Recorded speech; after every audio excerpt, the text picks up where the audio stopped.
Bonsoir à tous. À la une de ce journal, la colère muette gronde à Bamenda, dans la région du Nord-Ouest, dans le chaudron de la crise anglophone. Colère des populations après la mort d'un opérateur économique de 36 ans tué par balle. C'était lors d'un contrôle de routine, alors que les populations ont manifesté le week-end dernier, dénonçant une bavure militaire. L'armée reconnaît un incident malheureux tout en présentant le défunt comme le relais des groupes armés séparatistes dans le Nord-Ouest. À suivre en ouverture de ce journal, la version officielle de l'armée camerounaise dans ce journal. Débat d'orientation budgétaire à l'Assemblée nationale, les perspectives optimistes de croissance économique sont loin d'être partagées par des parlementaires.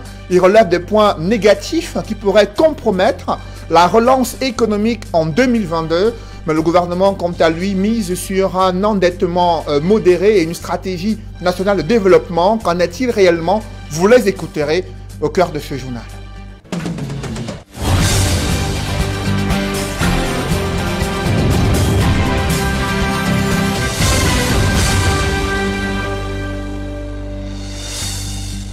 Merci de suivre cette édition complète de l'information sur Equinox Télévision. Les familles résidant à Bamenda 3 et dans la capitale régionale du Nord-Ouest sont toujours choquées après une découverte macabre survenue dimanche après-midi 4 juillet 2021. Vous le voyez en image, il s'agit du nommé Goran Dibring Dubila, retrouvé criblé de balles dimanche 4 juillet, dans l'après-midi. Cela a suscité un mouvement d'humeur des populations. Elles ont manifesté contre l'assassinat, disent-elles, de l'un des leurs, un opérateur économique qui n'avait posé aucun problème à personne. Selon les populations qui ont manifesté, l'armée a réagi aujourd'hui. L'armée, dans son communiqué, fait savoir qu'aux environs de 14h30 dimanche 4 juillet 2021, un poste de contrôle à Bamenda 3 a été le théâtre d'un incident inhabituel. Selon l'armée camerounaise, le nommé Goran est un usager suspect qui a essayé d'échapper à un contrôle de routine au moment où il lui était demandé d'immobiliser son véhicule. Dans sa fuite, il a été stoppé par des tirs de dissuasion qui l'ont malheureusement atteint mortellement, note l'armée camerounaise. Selon le ministère de la Défense, les premiers constats ont permis d'établir que le défunt faisait l'objet d'un mandat d'arrêt délivré en novembre 2020 par le tribunal militaire suite au jugement le condamnant à 3 ans d'emprisonnement ferme et une amende de 500 000 francs CFA pour des faits d'apologie de sécession et menaces sous conduite.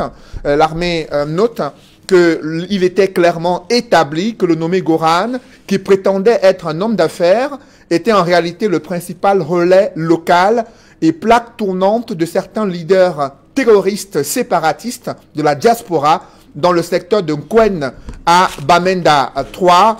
Le ministère de la Défense note qu'il avait à son actif plusieurs enlèvements avec demande de rançon. Cependant, l'armée regrette cet incident malheureux et adresse ses condoléances les plus attristées à la famille durement éprouvée.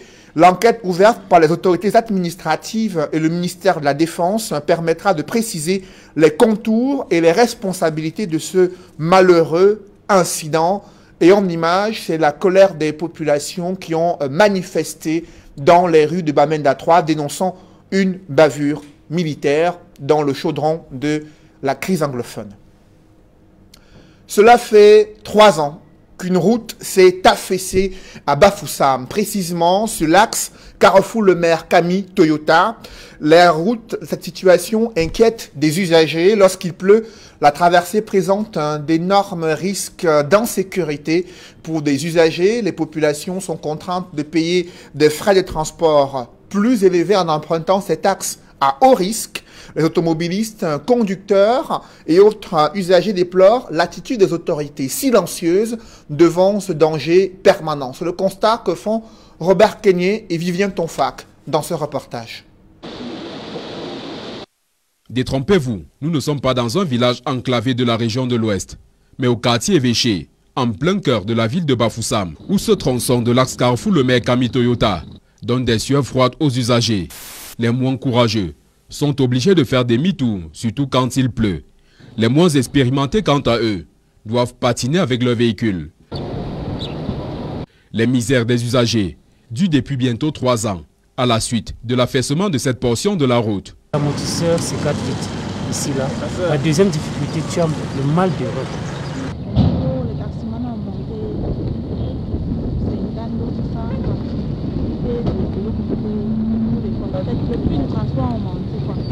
Si quelqu'un te suit, tu patines, tu peux le retrouver derrière. C'est très dangereux. Donc, depuis que c'est comme ça, on le supporte seulement, on supporte pour quelques instants, on supporte. Et puis certains passagers, quand tu arrives sur, tu sens, il y a des passagers qui ne savent pas, ils ont peur parce qu'ils pensent que tu es en train de descendre dans une fosse. La voie de contournement aménagée non loin est jugée peu pratique. Il y a une montée là. Quand tu prends la montée, vraiment elle est forte. Quand tu es chargé, tu ne peux pas la grimper facilement. Ça prend aussi beaucoup de carburant. C'est pénible. C'est pénible. Parce que nous souffrons.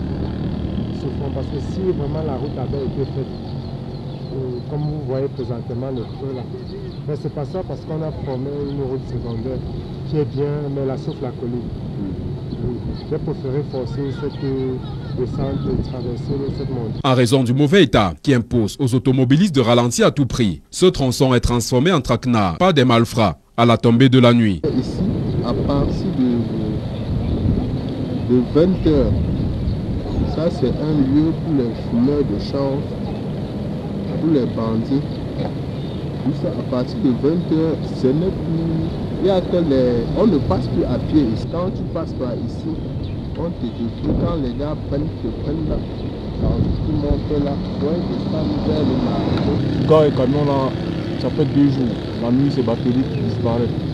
Carburant, alternateur et tout, jusqu'à tout le soleil, il ne sait pas. Ici, en route pour le village.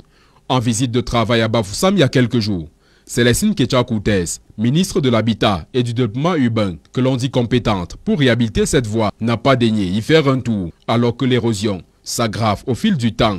Cette route mène pourtant à la nouvelle cathédrale de Bafoussam, au stade municipal de Bamendi, où permet aux usagers venant de la pénétrante nord de Bafoussam de se rendre dans le Noun, en évitant les zones du centre urbain régulièrement encombrées, ou encore au stade omnisport de Kouekong. Un bilan matériel lourd après des pluies diluviennes et des inondations à Loum, arrondissement situé dans le département du Mungo, région du littoral. Des populations victimes de ces graves inondations sont sorties dans les rues de l'arrondissement de Loum pour dénoncer les lenteurs dans les travaux de construction des canalisations des eaux de pluie. Des précisions dans ce reportage est signé Jacques Molon et Kediara.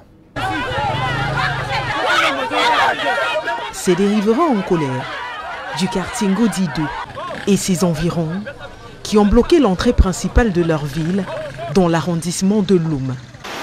Après les pluies diluviennes qui se sont abattues sur le département du Mungo ce dimanche au soir, elles se sont retrouvées submergées par les eaux usées en quête de voies de canalisation. Résultat des courses, des maisons détruites, des biens matériels emportés et des documents officiels totalement inutilisables. Voilà les enfants. Voilà. Quelle malchance. Quelle malchance. L'eau est venue casser toute la rigole qu'on a fait. Je ne sais pas quel travail monsieur le maire est en train de faire. Voilà les asticots partout dans ma maison. Avec les ordures, tous les ordures sont dans la maison. Je ne sais pas où je vais dormir. Avec les cahiers de mes enfants. Les enfants sont en train de décomposer. Si les pluies sont issues de la nature, les dégâts qui en découlent sont selon les riverains de la responsabilité des élus locaux qui tardent à achever les travaux de construction des drains destinés à la canalisation des eaux usées. Ça fait 27 ans que je suis ici. Je n'ai jamais eu un problème d'eau. Et depuis que la mairie est venue ici, couper nos maisons en disant qu'ils vont faire la rigole. Nous, on a respecté et on a coupé les maisons. Tout ce que nous voulons est qu'on ferme cette eau où le maire a envoyé au quartier.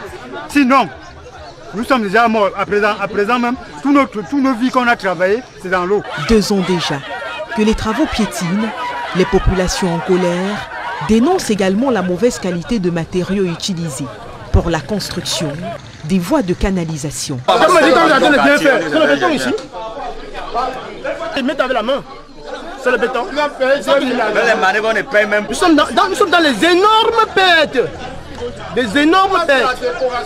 Pour faire une rigotte pareille, ça ne marche pas.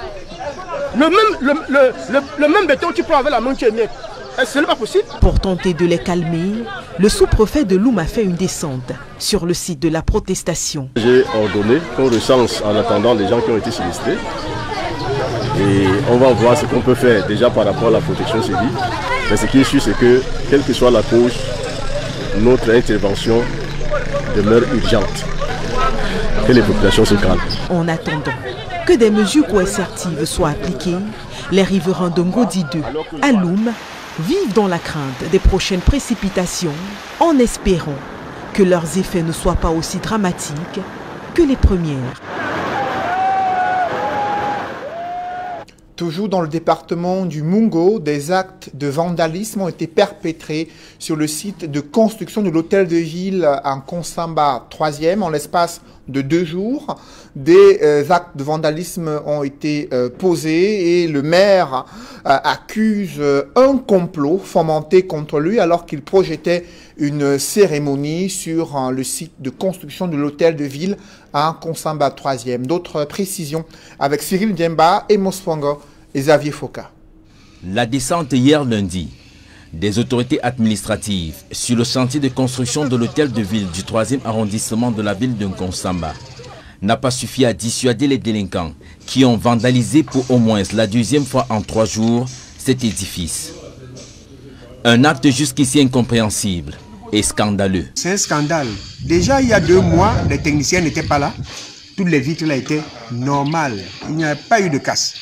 À partir du moment où le chef service technique de construction me fait part que depuis vendredi, il a fallu avoir une semi-réception. Depuis qu'il y a eu ce vent de réception, vendredi, avec ce qu'ils m'ont dit, c'est là où ils ont eu les premières casses. La 2e fois, c'était plus sérieux. Les impacts visibles ci et là sur le mur vitré laissent penser que des projectiles y ont été jetés par des individus encore non identifiés. Celui qui a dormi à la mairie hier dit qu'ils ont d'abord éteint les lumières. Tous les poteaux ont été éteints. Et la deuxième des choses, le compteur de la mairie a été baissé, il n'y a pas de lumière. C'est quand celui qui est dedans a fait le bruit, c'est en ce temps qu'ils ont fui. Ce n'est pas une affaire d'une personne. À ce que j'entends, c'est une affaire de 4 à 5 personnes. Mais quand vous voyez ces histoires-là, moi je sens que ça c'est des coups montés. Il y a quelque chose qui ne tient pas. Un coup monté. C'est exactement ce que pense Yom Basile, conseiller municipal dans cette mairie, qui pointe le doigt accusateur sur leur adversaire politique. C'est purement politique, ne nous cachons pas, nous voyons pas les yeux, c'est purement politique. Mais ça ne devait pas être, parce que c'est le patrimoine de Konsamba, de la mairie de Konsamba 3e, comme je l'ai dit tantôt. Nous allons passer, le bâtiment va rester. Nous pensons qu'il y a des gens tapis dans l'ombre derrière cette activité. Et je pense qu'il est temps de débusquer ces personnes pour que plus jamais ça n'arrive. Yvonne Eidi, maire de cette commune d'arrondissement, dit être prête à aller jusqu'au bout, contre vents et marées. Je ne peux pas me décourager. Je suis déterminée, vraiment déterminée à aller jusqu'au bout, à terminer cette œuvre. Et je puis vous rassurer que d'ici début du mois d'août, nous allons occuper ce bâtiment, avec la grâce de Dieu. Les travaux se poursuivent malgré tout, en attendant les conclusions de l'enquête, actuellement en cours. La question de la maturation des projets en vue de la mobilisation des financements extérieurs nécessaires à la bonne exécution est une préoccupation du gouvernement camerounais et de la Banque africaine de développement. Le sujet était au cœur des échanges entre le ministre des Finances, Louis-Paul Motazé, et une délégation de la Banque africaine de développement. L'équipe, conduite par le directeur Afrique centrale, Serge Nguessan, a peaufiné les stratégies les mieux adaptées pouvant permettre au Cameroun de capter les fonds disponibles au sein de la BAD pour le financement de divers projets routiers et infrastructurelle. À cet effet, je vous invite à suivre le chef de la délégation de la Banque africaine de développement sur les contenus des échanges qu'il a eus avec le ministre camerounais des Finances.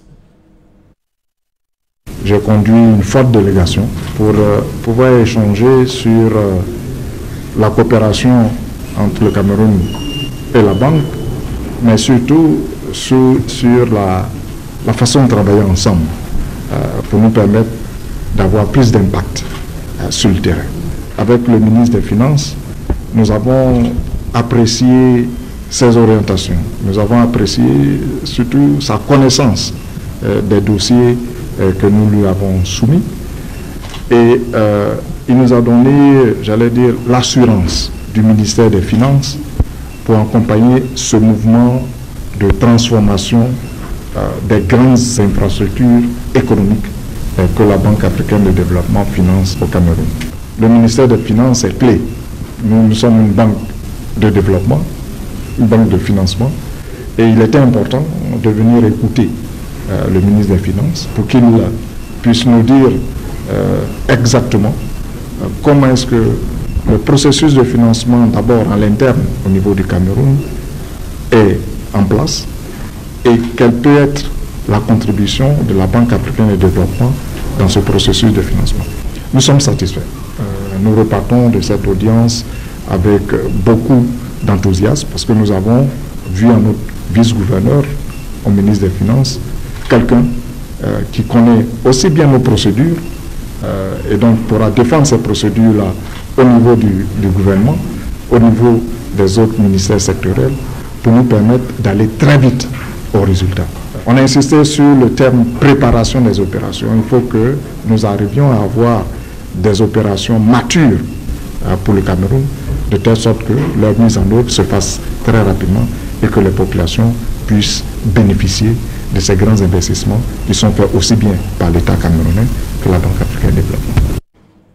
Dans ce chapitre économie, des députés sont moins optimistes que le gouvernement sur la stratégie de relance économique d'ici 2022. Ils ont noté, ces parlementaires, des points négatifs qui compromettent les prévisions de croissance qui ont été évoquées par le gouvernement. Ils l'ont fait savoir lors du débat d'orientation budgétaire au Palais des Congrès à Yaoundé. Compte rendu, Élisée Bokba et Guy Zogo. C'est un air triomphal que le ministre des Finances a affiché à l'issue du débat d'orientation budgétaire à l'Assemblée nationale en rappelant le résultat obtenu sur le marché des eurobonds à hauteur de 450 milliards de francs CFA par le gouvernement. Ce n'est pas seulement une victoire du gouvernement, mais c'est une victoire de tout le corps social parce que le Parlement a accepté de travailler dans des conditions extrêmement particulières, en ce sens que ce soit au Sénat, que ce soit à l'Assemblée nationale, nous passions à la Commission des finances et le lendemain nous étions en plénière dans la matinée, dans l'après-midi nous étions déjà à l'autre chambre, etc., etc. Donc ce succès, nous le devons à tout le monde. Plus tôt, lors de la séance plénière, ces prévisions se sont aussi montrées optimistes avec un taux de croissance positif annoncé pour la période 2022-2024. Mais les députés ont peu goûté cet optimisme qui est à leurs yeux surfait. Vous vous basez sur le fait qu'on va maîtriser la pandémie et l'ouverture des économies partenaires. Où est-ce que vous mettez les informations qui nous annoncent plutôt l'arrivée d'autres variantes et qui menacent particulièrement l'Afrique? Est-ce que vous ne voyez pas que votre optimisme est béat? Davantage encore, ils se sont attardés sur la qualité des documents présentés qui ne payaient pas de mine. J'ai eu l'impression que vous avez voulu expressément rendre les députés aveugles avec la piètre qualité de ces documents. Que si vous regardez les pages 13, 40, 41 et 46 de ce document, c'est à peine si vous ne coulez pas les larmes en les lisant.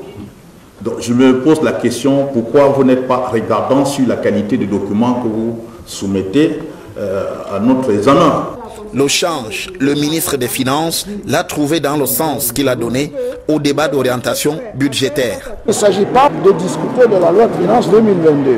Il s'agit de voir les grandes tendances, parce que le débat d'orientation budgétaire, il permet aux parlementaires d'apporter également leur touche à la préparation du budget. C'est-à-dire que le gouvernement leur dit comment ils voient les choses. Et les parlementaires, avec leur ressenti qui est le leur, ils nous disent que d'après eux, il faudrait peut-être qu'on insiste sur tel point, sur tel point, sur tel point. Néanmoins, le ministre des Finances aura trouvé la contribution des députés intéressante. Certaines de ces recommandations nous semblent des recommandations pleines de bon sens et nous allons les prendre en considération pour que lorsque nous reviendrons en novembre-décembre pour le vote, la discussion et le vote de la loi de finances, que les préoccupations des parlementaires aient été prises en compte. Reste le dernier mot qui reviendra au gouvernement à travers la loi des finances, habituellement peu remaniée par les députés.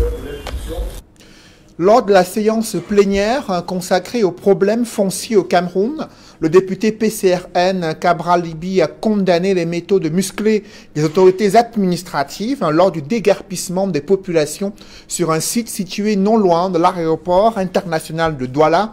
Durant son intervention, le député a relevé les incongruités dans les procédures d'éviction forcée, justement concernant ce cas précis. Je vous invite à l'écouter.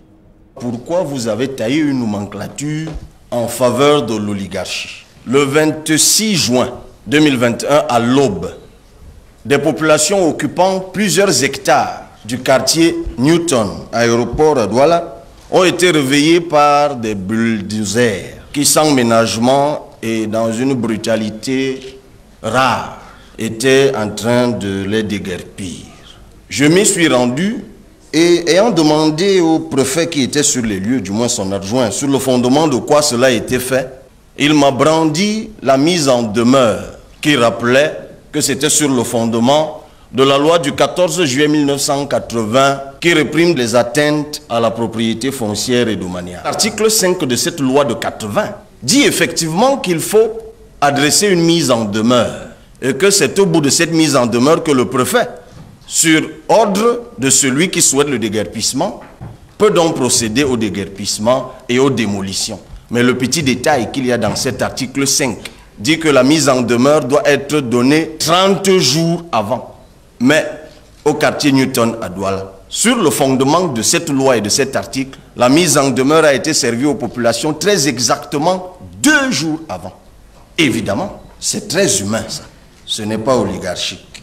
Voulant savoir sur ordre de qui ce déguerpissement était fait, il m'a été répondu que ces personnes occupaient la propriété foncière de l'aéroport. Je leur ai demandé où était le titre de propriété. Ils m'ont dit à l'autorité aéronautique qu'il y avait 2 titres de propriété. Ayant souhaité jeter un coup d'œil sur les 2 titres de propriété, ils se sont contentés de m'en donner les numéros. Et m'ont dit qu'eux-mêmes ne les avaient pas. Et à la question pourquoi, ils ont répondu qu'eux-mêmes avaient adressé un courrier depuis des mois à la conservation qui tardait à leur répondre. Ils ont donc déguerpi sur le fondement de 2 numéros de titres fonciers. Dans le reste de l'actualité, rien ne va plus sur le corridor Douala-Bangui, Douala-N'Djamena. Les transporteurs dénoncent la violation des prix de transport, arrêtés pourtant de commun accord avec les bailleurs du fret. Cédric Chouna et Donald Brice Kamgan nous en disent plus dans ce reportage. C'est l'essentiel du gratin des transporteurs routiers du littoral qui est vent debout contre la violation des prix du transport. Le transport des marchandises, notamment sur les corridors Douala-N'Djamena, Douala-Bangui. Il était question que le syndicat réunisse ces transporteurs pour voir comment ils vont mettre une communication sur place pour interpeller les transporteurs qui se seront en train de signer cette note. Il se trouve que certains commissionnaires agréés en douane essaient de faire signer des contrats de transport à des tarifs non consensuels et de façon unilatérale. Sur le corridor Douala-Bangui, une coupe de 600 000 francs CFA est opérée, tandis que sur N'Djamena, certains opérateurs retranchent jusqu'à 300 000 francs CFA sur les prix arrêtés. Alors, il essaie de contourner. Il essaie de contourner en interpellant bien ses transporteurs à lui et les intimider, les faire peur à signer les contrats. Alors, dans les contrats, ils ont mis des prix qui les arrangent, des prix qui ne reflètent pas ce que nous avons arrêté ensemble. Et ça nous pose un sérieux problème. Pour les organisations socio-professionnelles opérant sur les corridors Douala-Djamena, Douala-Bangui, pas question de laisser leur profession mourir sous le poids des démarches unilatérales. Et nous disons que ce prix de transport qui est évoqué aujourd'hui est un prix de transport qui ne reflète pas la réalité. Sur N'Djamena, ça s'était payé à une époque à 4 500 000. Et c'est la raison pour laquelle nous payons la lettre de voiture, la LVO, à 225 000. À l'issue d'une série de concertations menées ces dernières années sous la bénédiction des pouvoirs publics, notamment du ministère des Transports, des tarifs planchers sont entrés en vigueur dans la sous-région. C'est ainsi que le transport pour la RCA est fixé à 2 800 000 francs CFA et 3 300 000 francs CFA pour N'Djamena au Tchad. Pour les transporteurs, le retour au dumping est sans doute une mise à mort de leur profession. Dans la région du littoral, dès demain, mercredi, 32 centres de vaccination seront ouverts pour accélérer la campagne vaccinale anti-Covid. L'objectif des autorités sanitaires, c'est d'inciter les populations à se faire vacciner au regard de l'ampleur de la pandémie du coronavirus. Je vous invite à suivre le coordonnateur du programme élargi de vaccination contre le Covid-19. Il évoque la stratégie qui sera mise en œuvre dès demain, mercredi. Nous y reviendrons. Parlons à présent de l'actualité internationale. Reporters sans frontières publie la liste des prédateurs de la liberté de la presse parmi une trentaine de dirigeants accusés de faire main basse et de museler la presse. Il y a au moins 8 dirigeants africains. En République démocratique du Congo, le président Félix Tshisekedi a refusé de se faire vacciner. Il a refusé qu'on lui administre le vaccin AstraZeneca. Pourtant, c'est celui qui est servi aux populations. On voit tout cela dans la mouture internationale signée Gladys Sidier. Des parents en pleurs, assis à même le sol, dans l'enceinte du lycée Bethel Baptiste, dans la localité de Kaduna au nord-ouest du Nigeria, où 140 élèves ont été enlevés par des hommes armés. Les assaillants auraient escaladé la grille entourant le lycée pour se retrouver dans le pensionnat où dormaient 165 élèves. Seuls 25 d'entre eux ont réussi à s'échapper. Le personnel de l'établissement a été kidnappé, mais seuls les 140 élèves ont été enlevés. Il s'agit de la 3e attaque importante à Kaduna en l'espace de quelques jours. Les autorités nigérianes ont ordonné la fermeture immédiate de 13 écoles considérées comme vulnérables. En RDC, le président ne veut pas du vaccin AstraZeneca. En effet, Félix Tshisekedi ne s'est pas encore fait vacciner. Une attitude qui alimente des critiques dans le pays alors que le gouvernement a lancé, à grand renfort de publicité, la campagne nationale de vaccination contre le coronavirus avec AstraZeneca, le seul disponible en RDC pour le moment. Pourtant, le président multiplie les critiques contre ce vaccin. Je me suis posé des questions sans être un scientifique, donc j'ai demandé les avis des uns et des autres, ils étaient partagés. La seule chose qui m'a intéressé, c'était de savoir est-ce que c'est dangereux pour la consommation de nos compatriotes. Comme je n'ai pas vu le caractère dangereux, on a laissé faire. Mais moi-même, je n'en étais pas convaincu. Comment le chef de l'État peut-il avoir des doutes et laisser sa population se faire vacciner, s'interroge des Quinois. Sur les réseaux sociaux, cet internaute écrit par exemple « Le président craint le vaccin, mais laisse sa population le prendre ». La République démocratique du Congo a reçu plus d'1 million de doses de vaccin AstraZeneca via la facilité COVAX. 60 000 Congolais seulement ont été vaccinés jusqu'ici. Reporters sans frontières publie la liste des dirigeants considérés comme des prédateurs de la liberté de la presse dans le monde. Ces 37 chefs d'État et de gouvernement imposent, selon Reporters sans frontières, une répression massive via la mise en place d'appareils de censure, l'incarcération arbitraire des journalistes, l'incitation à la violence contre ces derniers, entre autres. Viktor Orban fait son entrée dans cette liste. Reporters sans frontières considère que le Premier ministre hongrois ne cesse de s'en prendre au pluralisme et à l'indépendance des médias en Hongrie. Dans cette liste, il y a aussi le prince héritier d'Arabie Saoudite, Mohamed Ben Salman, qui est associé à l'affaire de l'assassinat du journaliste Jamal Khashoggi en 2018. Sur le continent africain, 8 chefs d'État ont été cités. Parmi eux, Paul Biya du Cameroun, Yoweri Museveni de l'Ouganda, Teodoro Obiangema de la Guinée équatoriale, Paul Kagame du Rwanda, Salva Kiir du Soudan du Sud, pour ne citer que ceux-là. Cette nouvelle sortie de Reporters sans frontières établit clairement un recul considérable de la liberté de la presse dans le monde ces dernières années. Je vous invite à présent, à travers Chemin de Cannes, à découvrir comment la propension du football en Afrique avait précipité la tenue de la conférence de Brazzaville en 1944.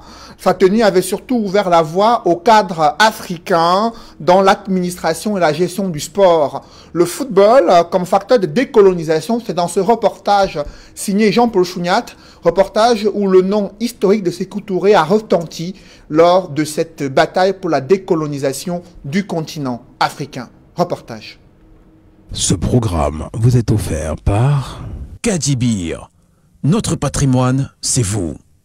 Les Guinéens qui avons choisi la liberté en votant le 28 septembre, non à la domination, ni à notre indépendance. Vers la fin de la Seconde Guerre mondiale, la pratique du football s'accélère en Afrique à la faveur de la conférence de Brazzaville de 1944 qui ouvre aux Africains des postes de cadre dans l'administration du sport en Afrique occidentale française. L'organisation des compétitions avec la création en mars 1946 de la Ligue de football de l'AOF, dont la zone d'influence se réduisait à la capitale Dakar. Mais dès 1948, la compétition qui regroupait uniquement les 4 districts de Dakar devient la Coupe d'Afrique occidentale française, accueillant désormais les équipes venant de la Côte d'Ivoire, la Guinée-Conakry et le Mali. Les pratiquants de foot atteignent la barre des 18 000 licenciés. La compétition compte désormais 280 équipes en 1960, soit 15 fois que les 16 de 1947. Ainsi, la loi Gaston Defferre de 1956, accordant l'autonomie aux différents territoires, n'émousse nullement la passion des citoyens de l'AOF pour le football. Même Ahmed Sékou Touré de la Guinée-Conakry, qui opta pour l'indépendance immédiate en 1958, maintient la participation des clubs guinéens au tournoi de 1959. J'ai perdu en disant non l'aide de la France, ce qui était tout de même, je crois, important pour vous. Pourquoi ne pas dire une bonne fois non, en expliquant le non, non pas comme une fin de coopération avec la France, mais d'abord comme une forme de confiance en soi-même, comme la prise de la responsabilité d'un peuple qui veut aller directement vers son destin et qui ne s'interdit pas une coopération fraternelle avec les autres peuples. C'est ce que la Guinée a dit. Le 28 septembre, nous avons dit non à la communauté, oui à l'indépendance, oui à une coopération avec la France sur la base de l'amitié et de l'égalité. Et sur la grande île de l'océan Indien, un tournoi triangulaire réunit Madagascar, la Réunion et l'île Maurice, malgré la domination du rugby à 15, de plus en plus populaire. Ici, le football ne fut nullement une tribune de lutte pour l'indépendance. Dans les colonies britanniques, la réalité est tout autre, à l'instar du Nigeria, où le futur premier président de la République, Nnamdi Azikiwe, crée un grand club de la résistance, le Zik Athletic Club, qui gagna la première édition de la War Memorial Cup. En Afrique de l'Ouest, les colonies britanniques créent même des fédérations indépendantes, calquées sur le modèle anglais, bien différentes des colonies françaises, où ces associations restent attelées à la Fédération française de football. En Afrique de l'Est, des matchs sont organisés entre sélections nationales depuis 1920, à l'instar de ce match Kenya-Ouganda en 1926. Cette initiative donnera naissance à la Gossage Cup, du nom de William Gossage, un fabricant de savon dans la région. Ce tournoi sera remplacé en 1967 par la CECAFA des Nations, regroupant les pays de l'Afrique orientale et l'Afrique centrale. À partir de 1950, le football éveille les consciences politiques sur la vulnérabilité des colons blancs. Les revendications s'appuient sur les syndicats, les mouvements scouts et sportifs. Le football devient le berceau du nationalisme. L'Afrique du Sud et l'Algérie font tache d'huile sur le continent dans la lutte pour l'indépendance. Les autres pays africains vont aussi se servir du football pour s'émanciper de la domination coloniale. Les stades de foot à travers le continent devenaient alors des temples de cristallisation de l'identité nationale et même de revanche contre le colonisateur, à l'instar des émeutes qui éclatent en 1957 à Kinshasa au cours d'un match entre noirs et blancs.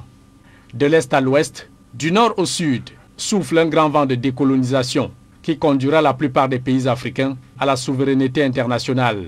Au-delà de son rôle politique, le football africain était sur les rails de son organisation, la structuration des équipes nationales, la gestation de la Confédération africaine de football et la Coupe d'Afrique des Nations au courant de la décennie 50. Eckstoß nun von rechts. Und jetzt achten Sie wieder auf Torwart Kattac. Viel höher als er kommt mit dem Kopf Ismail und es steht 2:2. Ce programme vous a été offert par Kadibir. Notre patrimoine, c'est vous. Mesdames, Messieurs, c'est la fin de ce journal. Merci de l'avoir suivi. Juste après cette édition de 20h, retrouvez Duval Fangwa et ses invités pour le débrief du journal sur le plateau d'Equinox Soir. Duval. Un opérateur économique tué par balle à Bamenda, l'armée reconnaît un incident malheureux. Un incident survenu lors d'un contrôle de routine selon l'armée camerounaise et le refus de cet opérateur économique de 36 ans d'immobiliser son véhicule et d'obtempérer aux instructions des soldats ont amené ces soldats à tirer des tirs de dissuasion alors qu'il essayait de s'enfuir. Il a été mortellement atteint, note l'armée camerounaise. Dans son communiqué, elle précise que c'était un relais local des groupes armés séparatistes dans le 3e arrondissement de Bamenda et qu'il faisait même l'objet d'un mandat d'arrêt après une condamnation survenue en novembre 2020. Pourtant, les populations estiment que c'était un opérateur économique sans histoire, bien connu à Bamenda 3e. Elles ont manifesté en début de semaine pour dénoncer une bavure militaire. L'armée parle d'un incident malheureux et annonce l'ouverture d'une enquête pour comprendre les contours de cette affaire. Duval. Ce sera l'essentiel du débrief. C'était la grande édition du soir. Bonne soirée Cédric. Bonne soirée Duval. Et à demain. 20h. Mesdames, Messieurs, dans quelques secondes, la deuxième partie d'Equinox ce soir, le débrief avec nos invités sur le plateau.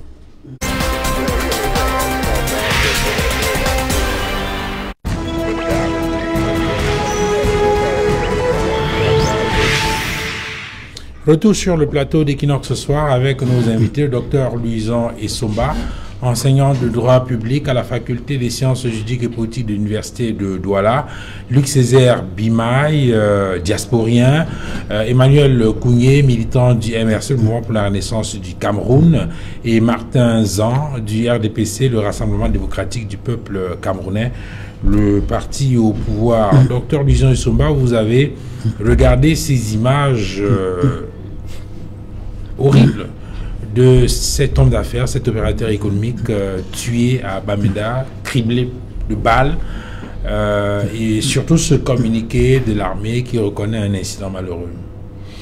Bien entendu, Duval, lorsqu'on évoque déjà l'idée d'un incident malheureux, cela veut tout simplement dire que l'armée n'a pas agi avec déontologie et professionnalisme, parce que, vous savez, le climat déjà de ce côté-là qui est déjà assez délectaire ne peut que amener les uns et les autres à être très vigilants, et surtout que quand on suit le témoignage vif des populations, on se rend bien compte que celle-ci révèle que c'était un monsieur sans problème.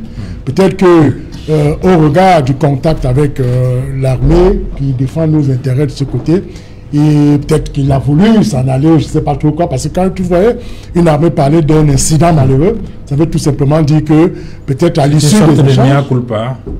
Oui, c'est une sorte de mea culpa, parce que on vous dit bien qu'il est mortellement blessé, parce que peut-être que ne serait-il pas mortellement blessé, par exemple, si lors d'une justice, peut-être ça avait été une interpellation et qu'il se serait arrêté pour qu'on puisse l'identifier, je ne sais pas, parce qu'il faut pas aussi accorder, il faut prendre du recul lorsqu'il y a une affaire pareille, et je suis très heureux de savoir qu'une enquête a été ouverte pour qu'on sache effectivement les tenants et les aboutissants d'une telle affaire quand même qui nous fait mal de savoir que notre compatriote part dans des conditions aussi horribles. C'est un incident malheureux sur le chaudron de la crise anglophone, Emmanuel Kounié. Oui, c'est un incident malheureux, mais je crois qu'on doit faire attention. On doit faire un peu attention parce qu'il ne faudrait pas qu'on se retrouve, n'est-ce pas, avec l'armée contre la population. Parce que si on a l'armée contre la population, ça fausse les données, et puis la présence de l'armée ne peut pas nous permettre, n'est-ce pas, d'avoir les résultats escomptés. Je crois que si l'armée est sur ce site, dans ces deux régions, c'est pour qu'on arrive à trouver une solution à une crise.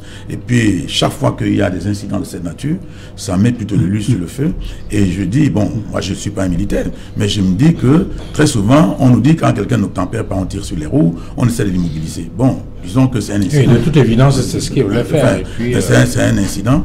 Et la réaction de la population fait en sorte que c'est un mort de plus, et puis c'est une colère de plus. Et puis quand on nous dit qu'on a ouvert une enquête, c'est bien de le dire, mais il y a eu plusieurs cas où on a ouvert des enquêtes. Et jusqu'aujourd'hui, je ne sais pas si vous avez déjà eu le résultat des enquêtes de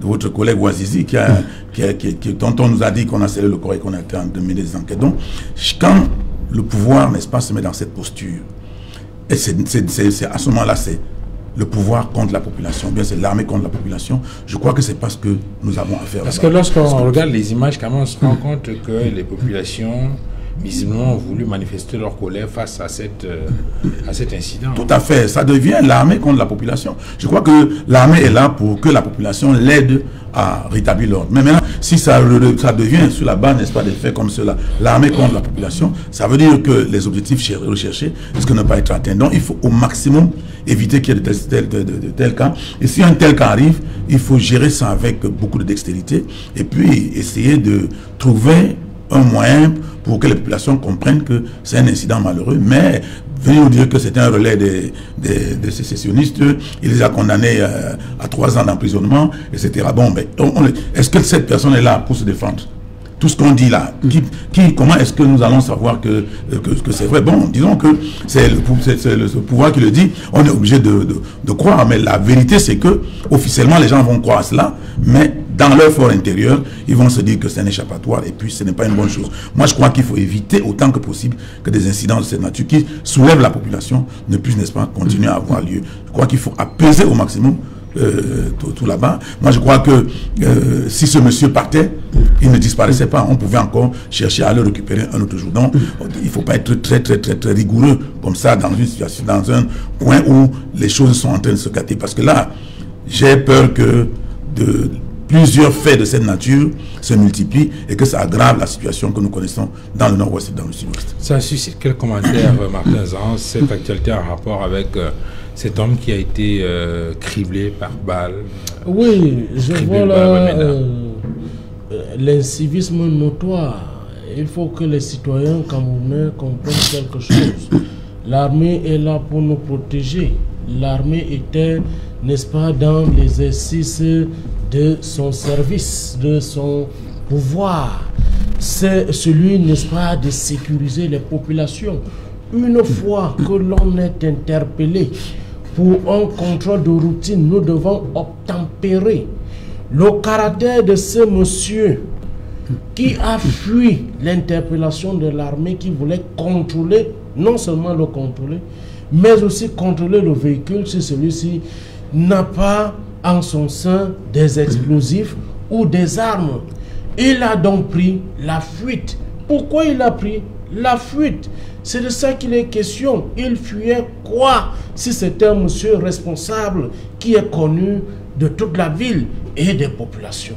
Pourquoi il fuyait? Cela nous amène donc à comprendre que l'armée, avec l'argument déjà avancé comme quoi ce monsieur avait été condamné il y a 3 ans, peut être vrai en attendant que... avait été condamné à 3 ans d'emprisonnement. À 3 ans d'emprisonnement. Par le tribunal militaire. Par le tribunal pour militaire. apologie du terrorisme. C'est ce que tu as communiqué. Affirmatif. Affirmatif. Donc s'il avait déjà... Si cette condamnation courait déjà sur sa personne physique, et que lui, en ce moment-là, a vu l'armée, a cru qu'on devait l'arrêter pour ce fait qui lui était déjà reproché par le tribunal militaire, il a donc pris la fuite. C'est en ce moment que l'armée veut, n'est-ce pas, le dissuader, n'est-ce pas, de ne pas partir, parce que l'armée n'avait peut-être pas encore vu la personne qui était au volant. On a donc fait des tirs pour qu'il s'arrête, mais malheureusement, c'est pourquoi l'armée parle de l'incident malheureux. Malheureusement, ces tirs lui ont été fatals et, n'est-ce pas, je profite de cette occasion pour, n'est-ce pas, adresser toutes mes condoléances et les condoléances de notre parti à la famille si durement. Et Luc Césaire Bemaï, sur cette actualité-là, ça suscite quel commentaire? Qu'est-ce qui retient votre attention? C'est la bavure ou c'est cette sorte de mea culpa de l'armée? Mais ce que je note, d'abord, je ne sais pas si c'est mea culpa. L'armée souligne que c'est un incident qui est malheureux. Donc, quelque part, on reconnaît une certaine maladresse. C'est vrai que dans un contexte où la situation est tendue, où les opinions se radicalisent, où certains acteurs dans l'ombre sont prêts, peuvent être capables de tout exploiter, je pense qu'on devrait beaucoup plus faire attention. C'est-à-dire pour tempérer la situation, calmer la situation. Lorsqu'on est en face de soi, quelqu'un, à moins qu'il soit armé, pour des raisons de protection, par exemple, mais si quelqu'un n'est pas armé et que l'armée combat avec les armes, je pense qu'on peut maîtriser un individu comme celui-là d'une autre façon. Dans la mesure où l'armée accompagne le pouvoir supérieur dans la gestion des énergies que représentent les populations.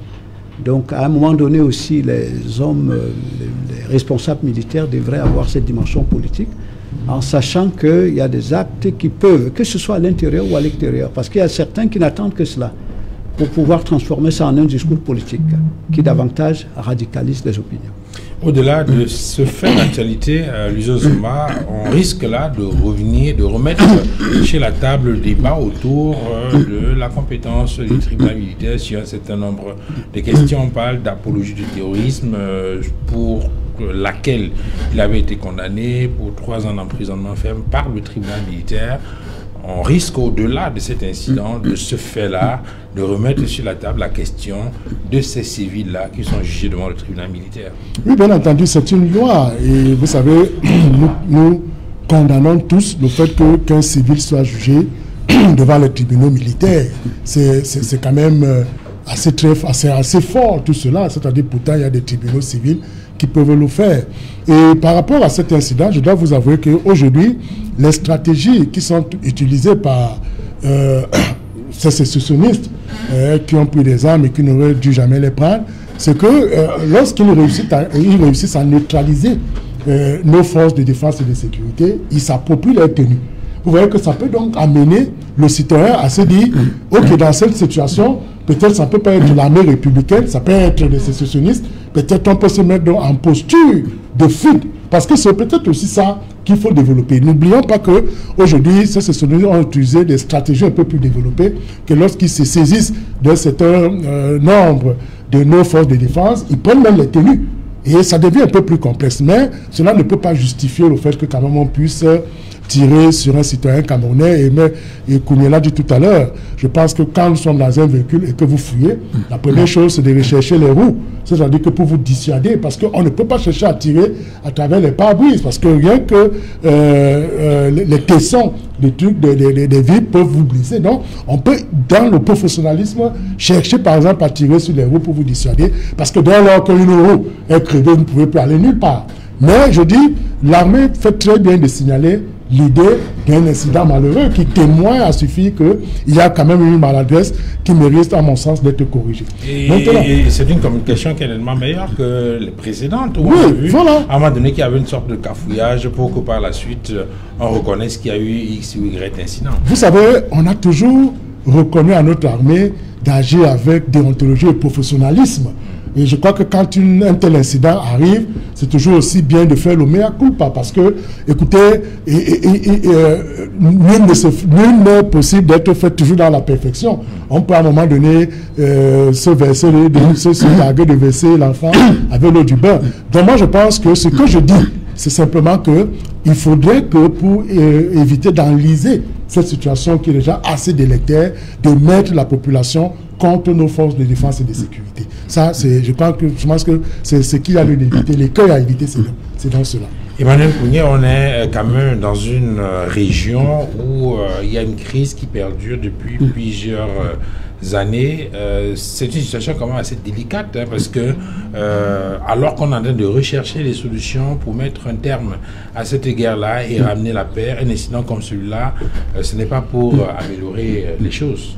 Pas du tout, surtout que, bon, on est en train de chercher des solutions. Personnellement, quand je vois le développement de cette crise, je n'ai vraiment pas l'impression qu'on est en train de chercher quelques solutions que ce soit. Moi, je crois que la situation est très difficile dans ces deux régions et que, nous l'avons toujours dit, mon parti l'a toujours dit, la première des choses à faire ici, c'est de demander, de décréter un cessez-le-feu. Décréter un cessez-le-feu. Parce que nous entendons souvent, on dit qu'il faut que les CCE déposent des armes. Mais ils ne peuvent pas déposer les armes pendant que vous tirez. Quand vous tirez sur moi, je tire sur vous. Vous pouvez me dire déposer. Il faut d'abord qu'il y ait un cessez-le-feu, que tout le monde cesse de tirer. Et en ce moment, on peut leur dire. En ce moment, on peut dire. Non, il y a un problème de légitimité, mais nous sommes là sur un terrain de guerre. Donc il y a déjà un rapport de force.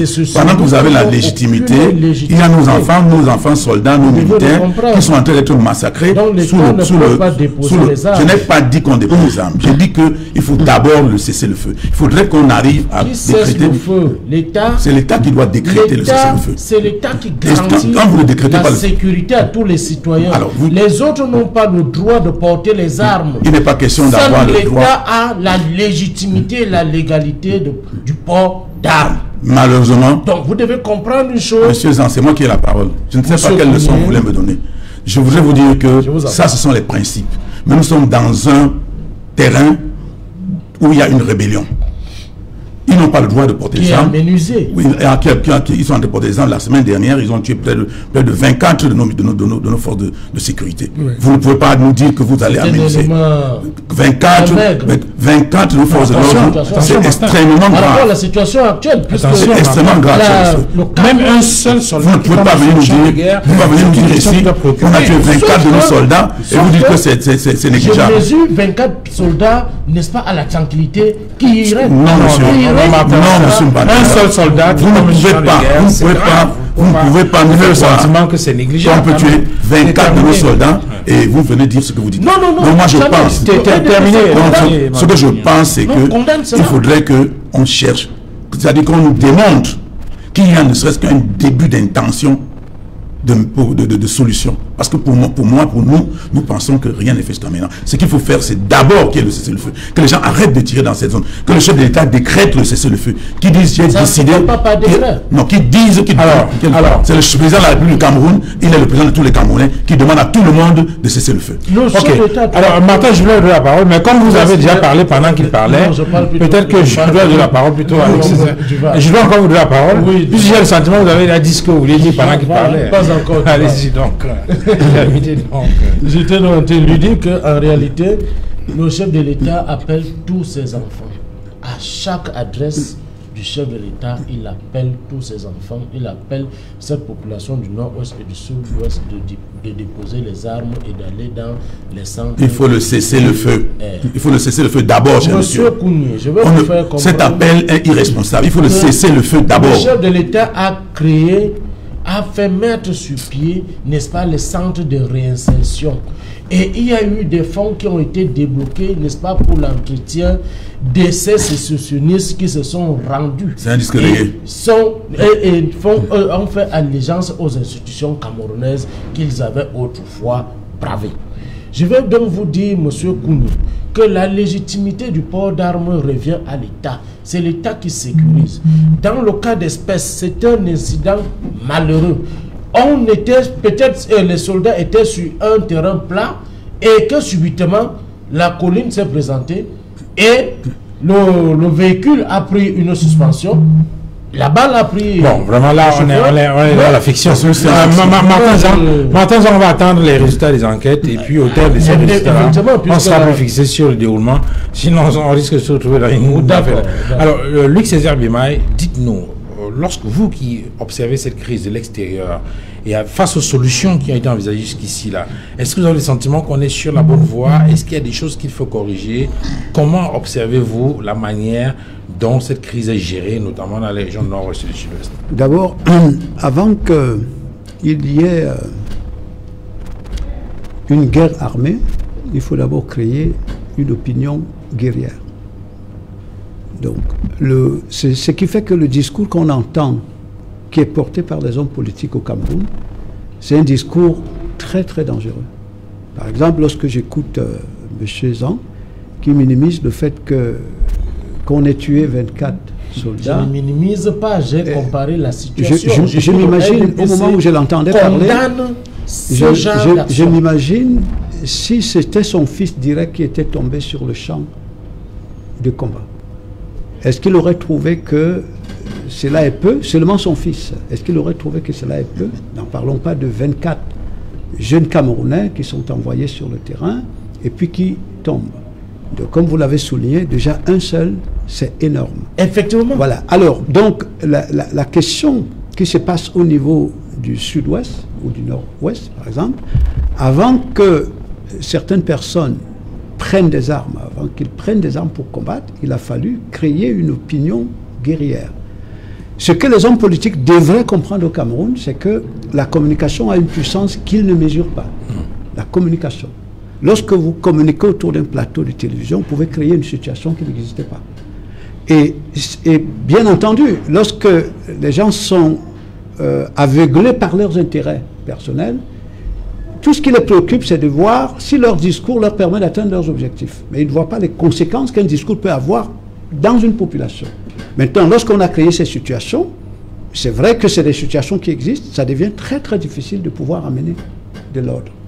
Vous voyez?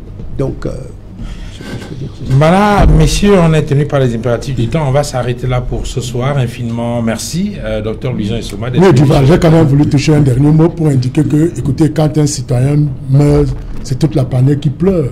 Écoutez, que quand on voit 24 de nos soldats tomber, vous vous rappelez tout le combat du ministre de la Défense, ici, par rapport aux primes qui sont allouées, mais qui ne sont pas portées auprès de ces gens. Ça fait très mal de savoir que nous perdons des Camerounais dans cette crise camerouno-camerounaise. Donc vraiment, à mon sens, je pense qu'il faudrait que les uns et les autres comprennent qu'il n'y a pas un intérêt plus grand que l'intérêt des Oui, effectivement, merci, le RDPC condamne d'ailleurs ce genre d'actes.